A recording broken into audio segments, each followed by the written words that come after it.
देहरादून का किसान तो दर दर की ठोकरें खा रहा है इस समय। उसे यही पता नहीं लग पा रहा कि मैं अपनी फसल लेके जाऊं कहाँ। किसान को वैसे नहीं लूट रहे तो वैसे लूट रहे, लेकिन किसान तो लूटना है, किसान की किस्मत में लूटना है, वो लूटेगा। नए कृषि बिल पास होने के बाद पहली फसल कट के तैयार हो चुकी है, मंडी में जा रही है। क्या सही दाम मिल पा रहा है आपको? किसान अपनी फसल से इसे बेच पा रहा है? देखिए, अब जो नया बिल आया इससे परेशानियां बढ़ी है, परेशानियां घटी नहीं किसान की। पहले किसान अपनी फसल काटता था, तैयारी जब होती थी एक फसल की, और उसे काटने के बाद अपना जहां उसे अच्छा लगता था, जहां अच्छे दाम मिलते थे, वो उसे वहां बेच के अपना आराम से अपनी दूसरी फसल का तैयारी करनी शुरू कर देता था। अब इस वक्त इस बिल के आने के बाद किसान परेशान हो गए, क्योंकि एकदम किसान के सामने कई परेशानियां खड़ी हुई। एक परेशानी तो ये होगी कि सरकार ने हमारी कह दिया कि आप पहले रजिस्ट्रेशन कराइए, रजिस्ट्रेशन कराने के बाद ही हम आपकी फसल खरीदेंगे। अब किसान को ये समझ में नहीं आ रहा कि मैं फसल काट के लाऊं पहले या पहले रजिस्ट्रेशन कराऊं। और रजिस्ट्रेशन कराने की शर्तें भी बड़ी अजीब रख दी अब की बार, कि किसान को अपनी खाते खतौनी पहले इकट्ठी करनी पड़ेगी। उन्हें इकट्ठी करने के बाद वो अपने पटवारी के पास, तहसीलदार के पास जाएगा, वहाँ से उस पर रिपोर्ट लगवा के लाएगा, तब वो क्रय केंद्र पर पहुँचेगा, उसके बाद रजिस्ट्रेशन होगा। अब किसान की समझ में ये नहीं आ पा रहा कि भाई वो अपना पहले खाते खतौनी इकट्ठी करे, या फसल जो खड़ी हुई है, धान की फसल इस समय तैयार खड़ी बिल्कुल, तो उसे काटने की उसमें तैयारी में था किसान। तो अब ये परेशानियाँ आ गई कि भाई किसान रजिस्ट्रेशन के चक्कर में वहाँ लाइनें लग रही क्रय केंद्रों पर, और जो वहाँ कर्मचारी है खुद उनकी समझ में नहीं आ रहा, जो वहाँ रजिस्ट्रेशन कर रहे हैं उनकी समझ में खुद नहीं आ पा रहा कि भाई इसमें मॉइस्चर हम कितना काटेंगे, मॉइस्चर भी काट रहे हैं। अब रजिस्ट्रेशन की अनिवार्यता पहले तो थी नहीं, अब क्यों रखी गई? ये तो सरकार का नियम है ना, सरकार ने ये नए नियम ले आए, नया बिल लाई। और बिल अगर उसकी साफ मन से लाती, अगर उनकी नीयत साफ होती, तो वो सीधे सीधे किसानों को कहती कि भैया यहाँ क्रय केंद्र पे आओ, अपनी फसल बेचो, अपना पैसा लेके जाओ। लेकिन उसकी नीयत साफ नहीं है। उसने इतनी शर्तें उसमें लगा दी कि वो फसल खरीदना ही नहीं चाह रही सरकार। जिनके नाम खेती की जमीन नहीं है, बटाई पे खेती कर रहे हैं, वो कैसे बेच पाएंगे? देखिए, उनके सामने डबल, एकदम दोगुनी परेशानी है। एक तरफ तो उन्होंने जिससे बटाई पर ली उसको बटाई देनी है, और एक तरफ उन्हें रजिस्ट्रेशन कराना है, रजिस्ट्रेशन उनका नहीं होगा क्योंकि उनके नाम ज़मीन नहीं है, खतौनी उनके पास है नहीं।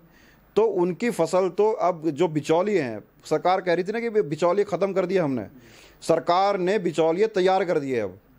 अब जो छोटे छोटे किसान हैं उनके नाम ज़मीन कम है, बटाई पर उन्हें ज़मीन बो रखी। अब जो बड़े किसान हैं उनके चंगुल में वो छोटे किसान फंसेंगे। अब बड़ा किसान किस दर पे, उसके कितने दाम पे उसकी फसल खरीदता है, वो अलग बात होगी। क्योंकि आज सरकार को लगभग 7-8 दिन हो गए कि फसल खरीद रही है, लेकिन आज तक किसी किसान को पैसा भी नहीं दिया। भाई सरकार कह रही ना कि भाई नगद हम पैसा दे रहे हैं, तो सरकार ने उसका भुगतान तक नहीं किया। तो किसान आज की तारीख में बड़ा परेशान है। जो एमएसपी है उस पर खरीद रही है, उससे कम पर ले रही है गवर्नमेंट? देखिए, सरकार तो कह रही कि मैं एमएसपी पर फसल खरीद रहे हैं हम, लेकिन जो धरातल पर जो सच्चाई है इस समय, सरकार ने उसमें इतने लकुने लगा दिए कि क्रय केंद्र पर जब धान काट के किसान जाएगा लेके, तो सबसे पहले उसके धान का मॉइस्चर चेक किया जाएगा, उसमें नमी कितनी है। तो नमी किसान अब नाप तो रहा नहीं वहाँ कितनी नमी है, उसकी नमी नाप दी, उसे उसकी जो मॉइस्चर है मान लिया 1 पॉइंट 2 पॉइंट ज़्यादा आ गया, तो उसका जो है वो 5%, 10%, 20% तक उसमें मॉइस्चर काट रहे। दूसरे, अब किसान उसे साफ करके ले गया, तो वहाँ क्रय केंद्रों पर जो कर्मचारी हैं वो परेशान कर रहे कि भाई अभी तो इसको दोबारा साफ करके लाओ। तो किसान एक बार तो वहाँ कटाई करके, फिर उसकी सफाई करके, फिर उसको लेकर गया, तो दोबारा फिर सफाई करनी पड़ेगी। तो अब मुझे बताइए कि किसान की परेशानी बढ़ी या घटी? ये तो सरकार को बताना चाहिए। सरकार को ये बिल लाने के साथ साथ ये भी आसान करना चाहिए था कि किसान अपनी फसल काटे, क्रय केंद्र जाए, और क्रय केंद्र पर उसको फसल को बेच के उसको साथ साथ पैसा मिल जाना चाहिए था, क्योंकि उसने रबी की फसल की तैयारी करनी है। ये भी देखने में आ रहा है कि जगह शिकायत मिल रही है कि किसान अपना जो प्राइवेट कांटे पे तोल के लेके जाता है और क्रय केंद्र पे तुलवाता है, तो उसमें तोल में फर्क आ रहा है। देखिए, पहली बात तो यह है कि बाहर के जो तोल है वो क्रय केंद्र मान ही नहीं रहे उसको, और उनका जो क्रय केंद्र पर जो कांटे लगे हुए हैं वो उसी से तोलने के बाद उसे ले पा रहे। और उनकी एक फिक्स उन्होंने क्या हुआ है कि भर्ती ना वो 40 किलो 41 किलो की भर्ती है उनकी, वो बोरी में 40-41 किलो की भर्ती भरने के बाद ही ले रहे उसको। अगर आपने ज़्यादा भर के ले गए या खुला अनाज ले गए तो आपसे उसके 8 रुपये कुंटल के हिसाब से आपसे उसकी लेबर कटेगी। तो ये प्रावधान रखे हैं, किसान को वैसे नहीं लूट रहे तो वैसे लूट रहे, लेकिन किसान तो लूटना है, किसान की किस्मत में लूटना है, वो लूटेगा। कि अब सरकार का मन साफ होता तो ये सब चीज़ें हटाती ना, सरकार ने ये चीज़ें नहीं हटाई। अब सरकार के सामने जब किसान आंदोलन में निकला, पूरे देश में आंदोलन किया किसानों ने, आज पंजाब और हरियाणा हमारा अभी भी आंदोलन में है किसान वहाँ। सरकार ने उन्हें आमंत्रित किया, बुलाने के बाद जो हमारे कृषि मंत्री हैं उन्होंने घर से वो चले गए अपने बुला के। अब इससे बड़ा क्या बेइज्जती होगी किसान की कि भाई पहले बुलाया मेहमान बना के और उसके बाद वो वहाँ से निकल जाए, तो इससे बड़ी बेइज्जती तो नहीं होगी ना।